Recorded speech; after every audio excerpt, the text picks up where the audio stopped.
Hola a todos, ¿qué tal? En este video vamos a ver insuficiencia cardíaca. Esta es una enfermedad muy frecuente, es una de las principales causas de muerte a nivel mundial y sobre todo que para entenderla vamos a analizar bastante la fisiopatología de la misma y también las clasificaciones y definiciones para que nos quede todo claro. Así que comencemos.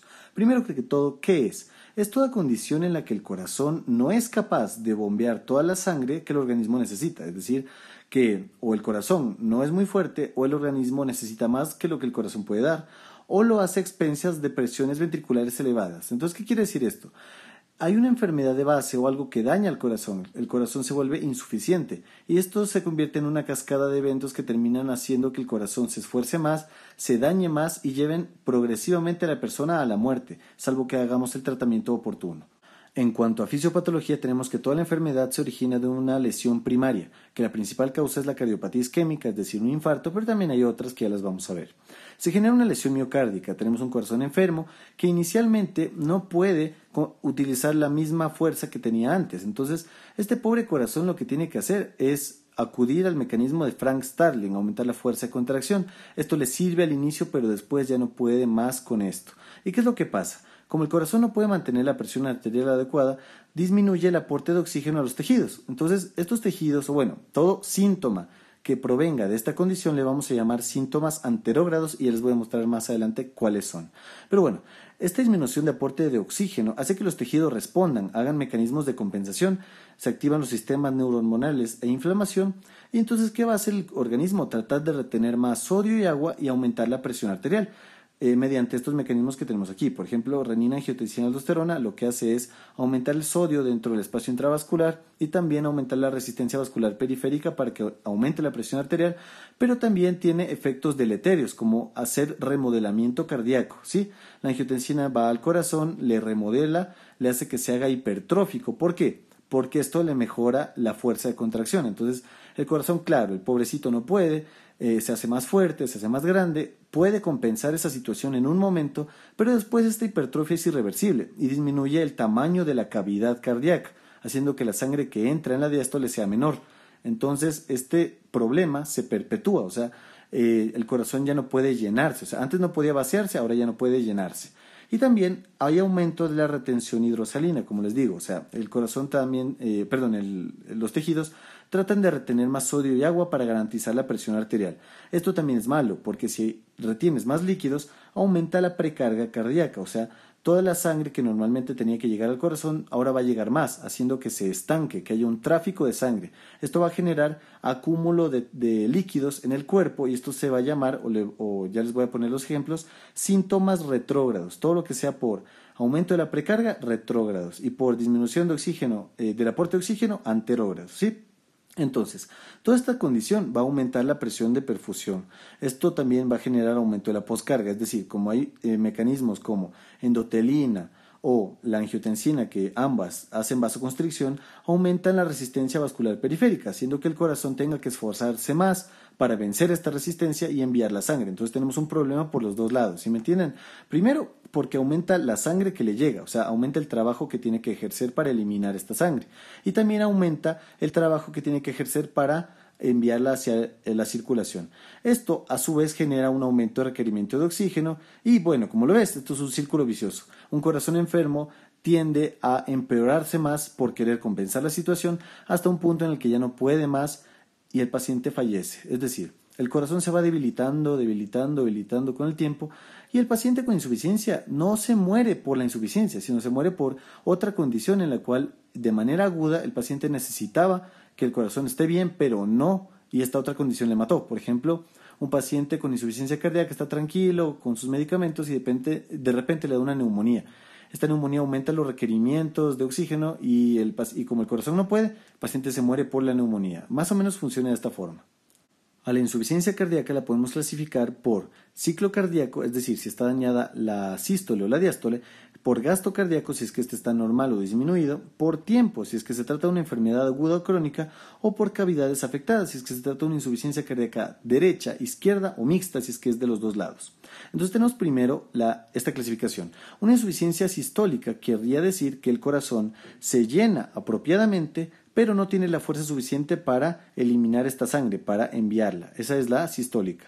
Y la diastólica es que el corazón sí tiene la fuerza para enviar la sangre, pero no se llena adecuadamente. O sea, la cavidad del corazón está disminuida de tamaño. ¿Por qué? Por hipertrofia ventricular, ¿sí? Ahora, esta clasificación ya no se la utiliza, ya quedó en el pasado. Ahora en cardiología se utiliza bastante un término que quiero introducirles, que es la FEBI. Sí, la FEBI. ¿Qué es esto de la FEBI? Es la fracción de eyección de ventrículo izquierdo. Se calcula con esta fórmula que tenemos acá.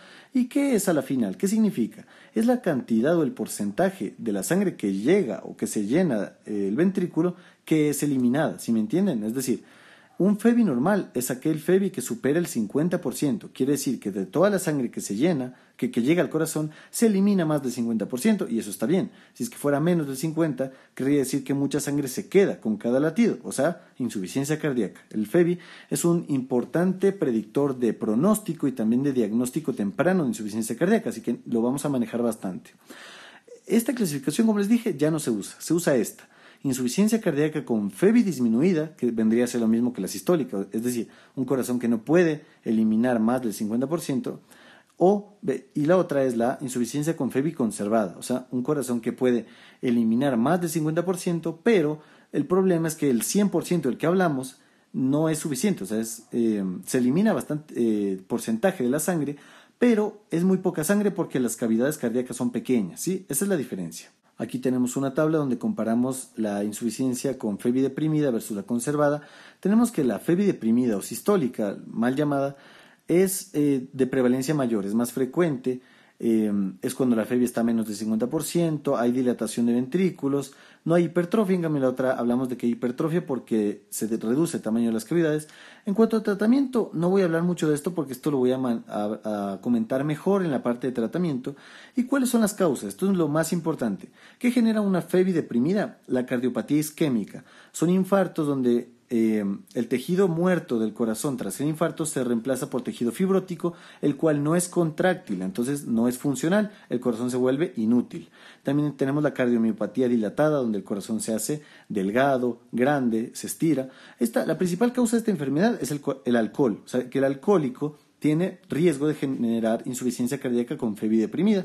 También las valvulopatías y la miocarditis. En cambio, con FEBI conservada tenemos causas que hagan que el corazón se haga grande. La miocardiopatía hipertrófica, y bueno, dicho sea de paso, la causa más frecuente de esta es la hipertensión arterial. La hipertensión arterial genera hipertrofia de ventrículos.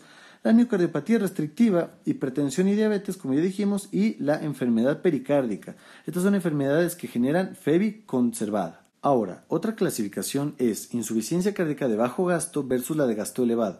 Ahora ya sé lo que me van a decir.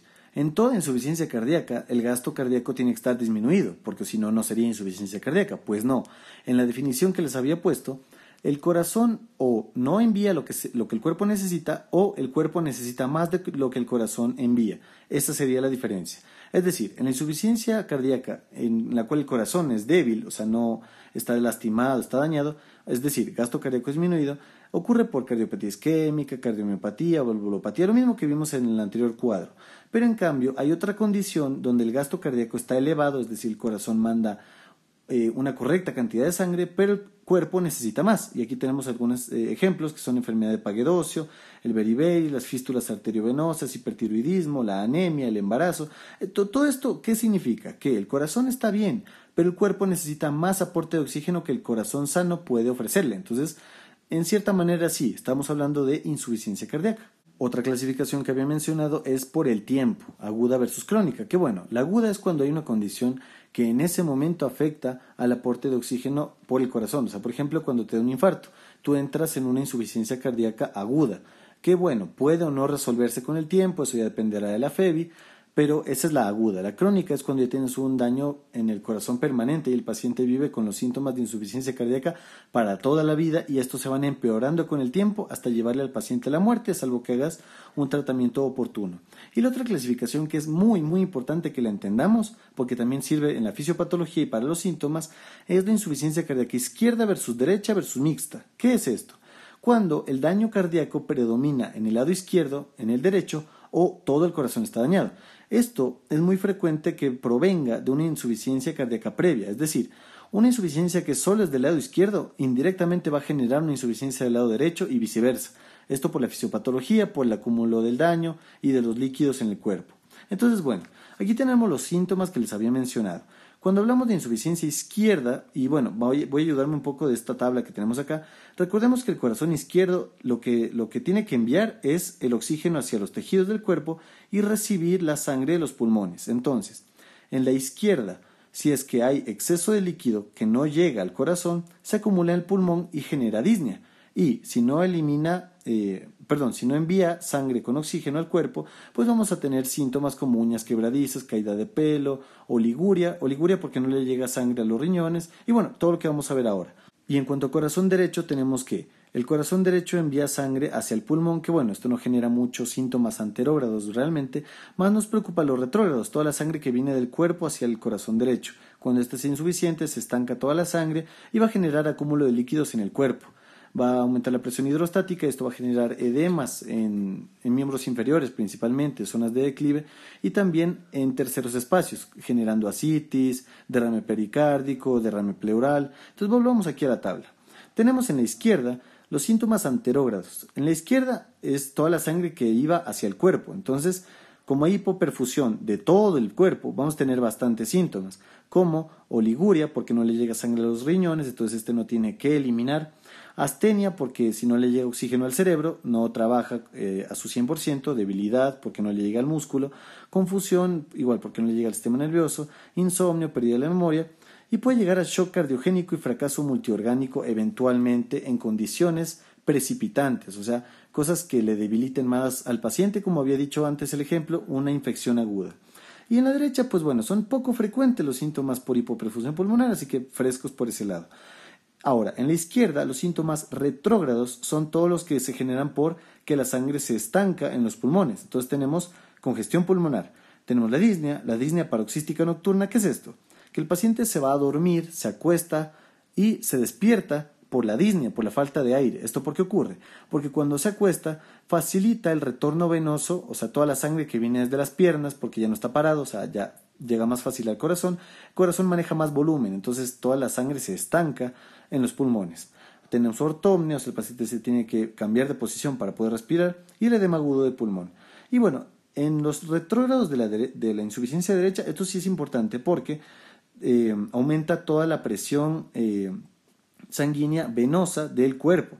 Entonces va a haber edemas en todo el cuerpo que dejan fobia, hepatomegalia dolorosa, ascitis por acúmulo de líquido en el espacio peritoneal, derrame pleural por acúmulo en el espacio pleural, enteropatía con pérdida de proteínas y oliguria, también la oliguria. Y bueno, en el examen físico, ¿qué vamos a buscar? En la izquierda tenemos, igual, vamos a buscar cosas de congestión pulmonar como crepitantes inspiratorias, sibilancias, ya voy a explicar esto del asma cardíaco, esputo rosado, cambios de ruidos porque el corazón se ve más, tiene que esforzarse más, tiene que hacer el tercer ruido que es el llenado ventricular rápido y el cuarto ruido que es por la sístole auricular que normalmente no se escucha pero aquí se escucharía, y todo esto de aquí.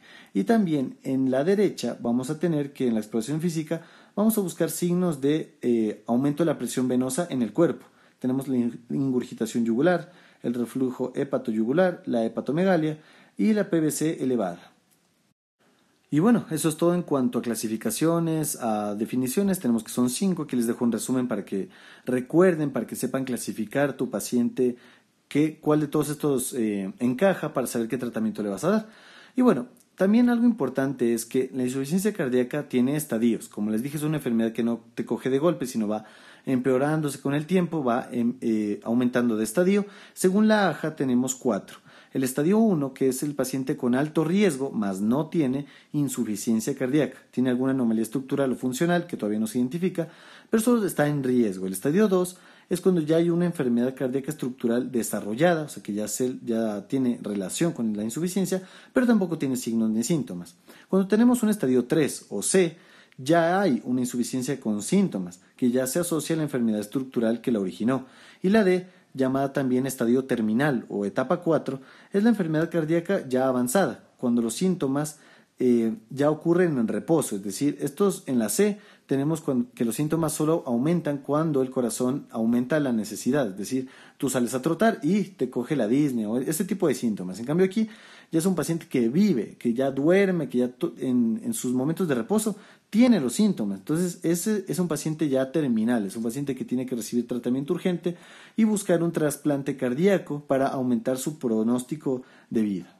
En cuanto a cuadro clínico, tenemos, como ya mencionamos, 4 grupos de síntomas. Los anterógrados derechos, que bueno, no son importantes. O sea, como les dije, no hay muchos síntomas por hipoperfusión pulmonar.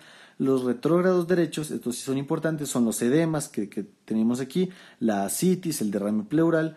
Los síntomas enterógrados izquierdos, es decir, los que son por hipoperfusión periférica y que habíamos dicho, la oliguria, la astenia, la debilidad, la bradipsiquia, la confusión, ¿sí? Y los síntomas retrógrados izquierdos, que son por acúmulo de líquido a nivel pulmonar, generando congestión, aumentando la PCP, generando igual el derrame pleural, el edema agudo de pulmón, la disnea paroxística nocturna y todo eso. Entonces, así se clasifica a los síntomas por su fisiopatología. Por eso había dicho al inicio del video la importancia que tenía esta.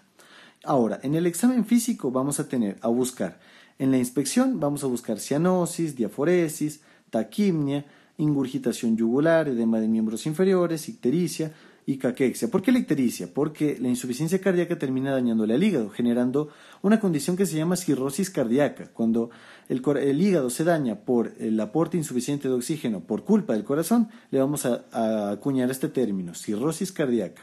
A la palpación tenemos el pulso alternante, organomegalias, también por acúmulo de líquidos, tenemos hepatomegalia, esplenomegalia, la ascitis, igual, esto es un síntoma retrógrado, duración de la fobia del edema, esto es importantísimo, los edemas de insuficiencia cardíaca son bilaterales, o sea, afectan a los dos lados, a las zonas de declive, es decir, a las piernas, y dejan una fobia, es decir, que es un acúmulo importante de líquido a nivel periférico. A nivel de auscultación, vamos a escuchar en el corazón un tercer ruido, que ya habíamos dicho que es por el llenado ventricular rápido, un cuarto ruido, que es por la sístole auricular, que aquí se escucha porque el corazón se está sacando el aire, literalmente está esforzándose mucho, y que suena como un galope. En la sístole se escucha un galope. También tenemos los soplos, que dependen de la enfermedad de base. O sea, esto también ya, si es que la insuficiencia ocurre por valvulopatías, pues ya el soplo dependerá de cuál valvulopatía es. También en pulmón vamos a buscar estertores por el edema agudo de pulmón y también las sibilancias.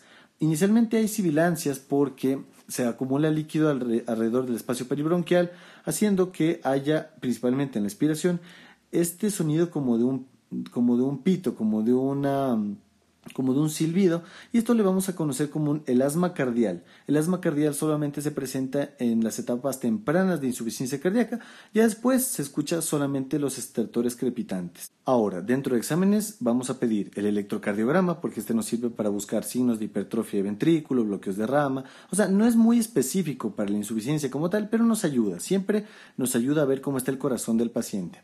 La RX de tórax de la misma manera, ya vamos a ver por qué, nos ayuda a ver el edema de pulmón, nos ayuda a ver la cardiomegalia. El ecocardiograma, nos ayuda a hacer un estudio más dinámico, ver cómo está la FEBI, ver si hay valvulopatías. La cardioresonancia magnética, que es el gol estándar, porque esta tiene mayor precisión al rato de medir los volúmenes en los momentos de ciclo cardíaco. Y esto que voy a mencionar, tal vez no lo han escuchado, es el NT-proBNP, o péptido natriurético cerebral. ¿Qué es esto? Esta es una proteína que se libera de las células cardíacas, sí, ya sé, cerebral se libera de las células cardíacas, pero sí, en respuesta a aumentos de presiones diastólicas, ¿sí? Como las de la insuficiencia cardíaca. Entonces, cuando se libera esta sustancia es importante porque nos ayuda tanto para el diagnóstico como para el pronóstico de un paciente con insuficiencia cardíaca, se utiliza bastante. Y bueno, hay que tener precaución porque también se eleva falsamente en otras enfermedades como la insuficiencia renal, la enfermedad pulmonar obstructiva crónica, el tromboembolia de pulmón, también en la edad avanzada y puede disminuir en pacientes obesos. Así que bueno, también hay un montón de pacientes obesos con insuficiencia y nos puede dar un falso negativo, entonces también toca tener cuidado con esa parte. Aquí tenemos la radiografía de tórax donde podemos ver el edema de pulmón, este corazón gigante, o sea, no hace falta hacer un ICT, o sea, un índice cardiotorácico para darse cuenta que se trata de un corazón gigante este de aquí. Tenemos aquí el ecocardiograma, como les dijimos, para hacer un estudio más dinámico. Esta es una cardioresonancia, que es el gol estándar. Esto para mostrarles más o menos cómo son los exámenes. Y ahora sí, vamos con el diagnóstico. ¿Cómo se diagnostica la insuficiencia cardíaca? Tenemos los criterios de Framingham, que son sencillos. Es esta tabla de criterios mayores, menores. Tiene que cumplir 2 mayores o un mayor más 2 menores para que sea diagnóstico. Entonces, bueno, es un poquito difícil de memorizarse. Yo les propongo esta mnemotecnia aquí, que es para decirte. O sea, esta mnemotecnia es para decirte. ¿Qué significa? La P de pérdida de peso, la A de aumento de presión venosa, que esto lo podemos evidenciar de algunas maneras. La D, que es disnea paroxística nocturna, paciente que se despierta con falta de aire. La E de estertores, la C de cardiomegalia, la I de ingurgitación yugular, la R de reflujo hepatoyugular, que bueno, esto sería en reposo y esto sería provocando la maniobra. La R de reflujo, ya dije, de la T de tercer tono, de tercer ruido, o sea, de escuchar tú el tercer ruido, o sea, el llenado ventricular rápido. Y finalmente la E del edema agudo de pulmón. Y los menores son edemas de miembros inferiores, tos nocturna, disnea de esfuerzo, hepatomegalia, derrame pleural y taquicardia. Bueno, para esto no tengo una mnemotecnia realmente, pero bueno, lo bueno es que estos síntomas pueden deducirse. Y bueno, ahora vamos con el tratamiento. ¿Cuáles son las medidas generales? Instruir al paciente al apego, o sea, que sepa que es una enfermedad importante, que lo va a matar, así que tiene que cumplir tus indicaciones. Bajar ingesta de sal, líquidos menos de 1.5 a 2 litros día si son graves o tienen hiponatremia, perder peso si son obesos, limitar el alcohol, sobre todo y más si es que se trata de una miocardiopatía dilatada. No fumar, esto es muy muy importante, no fumar. Actividad física moderada, es decir, no le vas a mandar a la maratón, o sea, tiene que ser adaptada a la condición del paciente. No dar más fármacos de los necesarios. El paciente con insuficiencia cardíaca lleva la maleta de fármacos que muchas veces no hay que darles todo, o sea, no hay que darles tanto. Y vacunarles contra el neumococo y contra la gripe estacional para evitar situaciones que aumente la demanda, como les dije, infecciosas principalmente.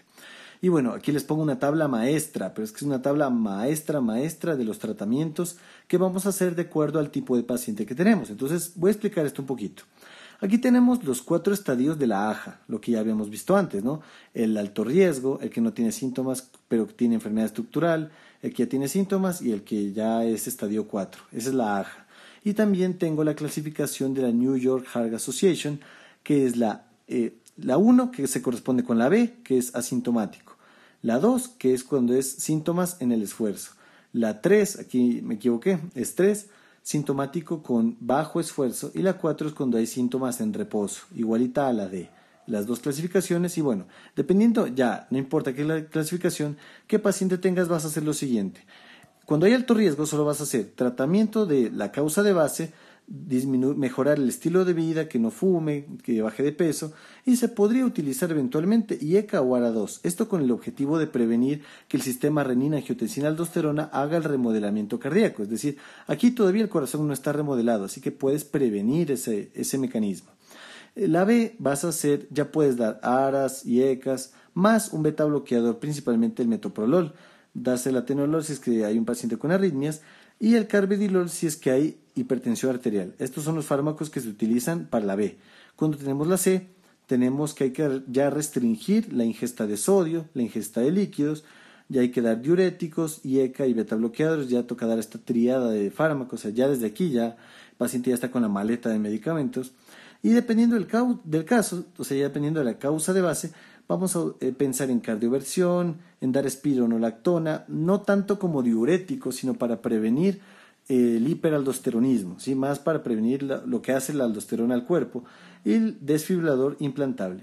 Y en el estadio D vamos a restringir líquidos, soporte mecánico permanente y ya considerar tratamientos un poquito ya más invasivos, como el trasplante cardíaco, y si es que ya no podemos hacer nada, los cuidados paliativos. Y eso es todo, muchachos. Espero que el video les haya gustado. Este es un pequeño chiste cruel que les traje, que si es que el paciente no quiere hacer caso a las indicaciones cuando tiene insuficiencia cardíaca, pues bienvenido a la tumba. O sea, esto es una enfermedad muy seria, tiene que estar muy preocupado y tiene que cumplir las indicaciones al 100 para prolongar su pronóstico de vida. Y eso es todo, muchachos. Gracias, no olvides suscribirte. Si es que tienes alguna pregunta, déjamela en los comentarios y que les vaya muy bien.